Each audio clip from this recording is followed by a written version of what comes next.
listeners, I welcome you all to the third segment for lecture number 35. In the first two segments, we discussed about the factual circumstance of the case, and in this segment, we will be discussing about the decisions that the tribunal had to take with regard to certain questions of fact. Firstly, the question that the tribunal had to address was, what was the status of Brissa's concession? Has has extension been granted or not? So here both the claimant and Venezuela differed, because according to claimant, before 6 months of the expiry of the concession was anyway set to expire in 2008. So in October 2007, that is 6 months before the expiry of the concession, the claimant stated that they had filed for an extension, but they did not get any reply. And as per Venezuela, the concession has expired, right? So Brissa's concession is now expired, and then later they terminated it also. But claimant state referred to this Article 25 of the mining law, which spoke about positive administrative silence. So within 6 months, if there is nothing that the claimant has heard, and it amounts to granting of the extension request or approving the extension request. So the tribunal now had to look at whether it had to interpret the Venezuelan laws and take a decision whether extension has been granted as was claimed by the claimant, or the concession has expired as claimed by Venezuela.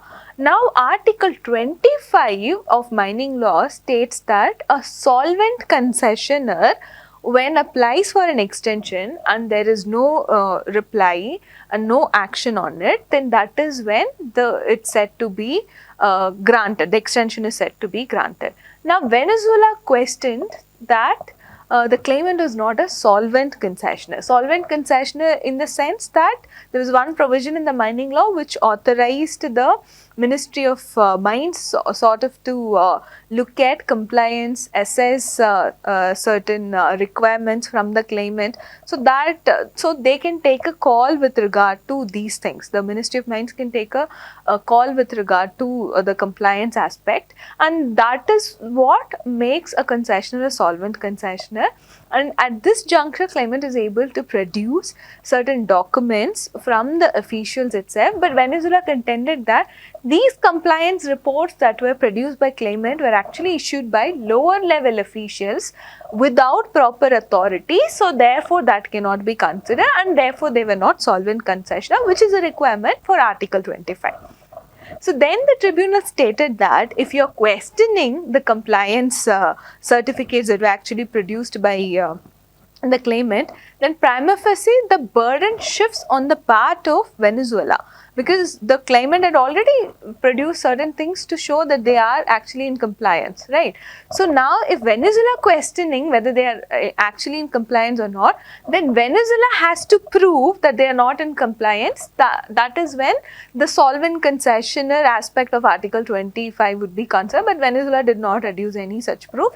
So therefore the tribunal went ahead and answered the question of fact that extension has been granted in terms of Brissa's concession pursuant to the Venezuela's domestic law, Venezuela's mining law, Article 25 of Venezuela's mining law. And this is what it had decided. And then there were questions with regard to violation of special advantages. We had already discussed the special advantages in detail in the second segment, precisely for this reason, because the tribunal had to decide on the questions of fact. That is why I discussed that in detail in the second segment.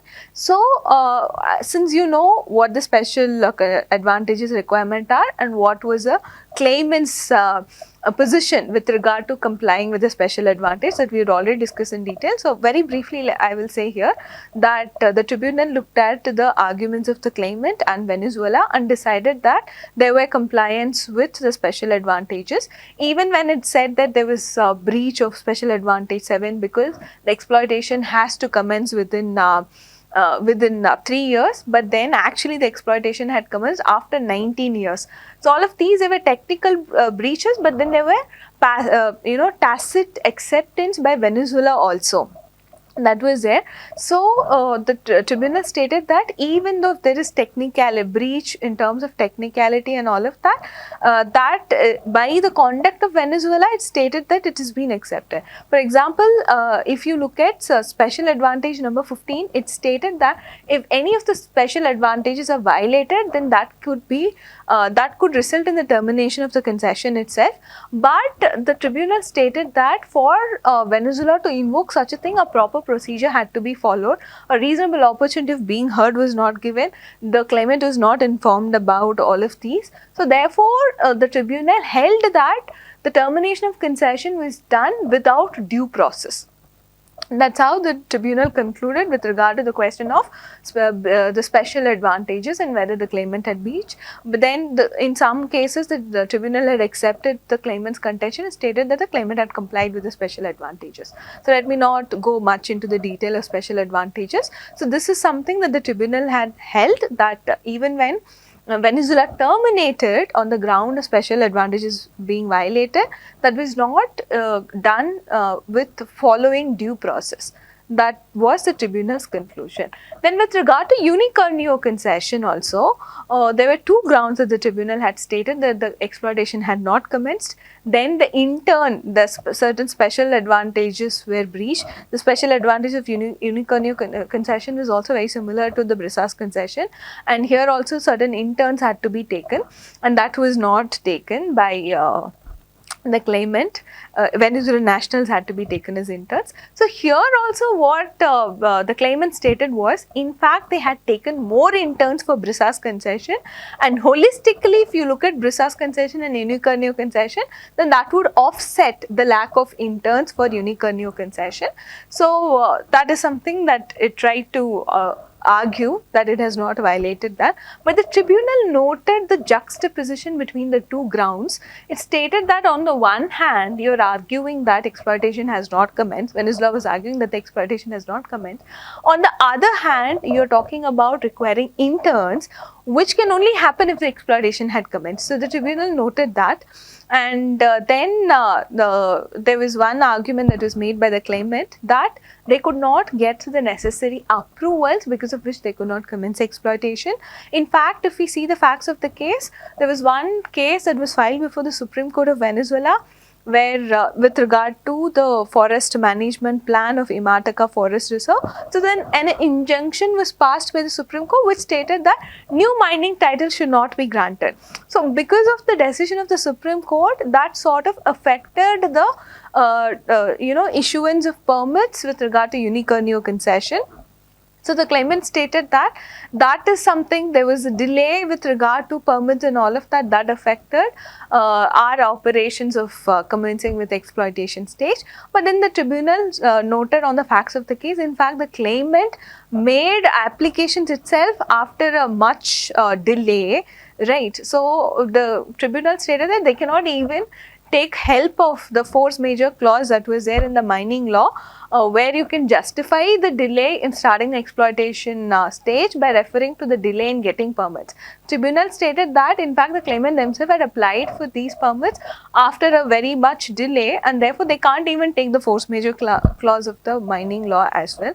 So that's something that tribunal stated that. But ultimately tribunal concluded that the way Venezuela terminated the unicornio concession, that also lacked the due process, that very similar to what it had found in terms of Brisas concession as well. Minimum due process was not followed. The opportunity of being heard was not given to the claimant. So this is how it decided certain facts of the issues of this case. So there was one more issue that had come up, that is whether actually this claimant is an investor for Canada Venezuela BIT, because corporate restructuring happened and all of that. In fact, the claimant was not even incorporated when the concessions were granted. So this is a jurisdictional question. Then the tribunal looked at previously decided cases, and then it looked at the definition of investor under the BIT. And if we look at the definition of investor under the BIT, it only had an incorporation test, which stated that the company has to be incorporated under the laws of the other contracting party. In this case, other contracting party is Canada, and this company is incorporated under the laws of Canada. But the question is, the company was incorporated after the corporate, corporate restructuring, and after the concession was granted, and there was corporate restructuring. Then again, the tribunal referred to certain previously decided cases, and it stated that corporate restructuring is a actually valid exercise or valid one, and in many companies do it. Unless you do a corporate restructuring for a malified intention in order to, for treaty shopping or forum shopping, generally it has been an accepted practice, and therefore this is something, the corporate restructuring had actually happened before all these measures of Venezuela had Venezuela measures started changing only after 2007. Until 2007, the claimant got the constant support from Venezuela, right? So the corporate restructuring happened in 1999. So then the tribunal accepted this is a valid corporate restructuring, and since only incorporation test is provided, and they accepted Gold Reserve Incorporated to be a Canadian corporation, and they could also file a claim under the BIT. This is how certain issues were decided before the tribunal looked at the substantive issues with regard to whether there was a violation of FET clause, fair and equitable treatment clause, or FPS clause, full protection and security clause, or expropriation, or even there was invocation of MFN treatment as well. So that all of these were decided subsequently, after saying that they can bring a case, right? So in the fourth segment, we will look at some of the substantive issues that were discussed by the tribunal. Thank you.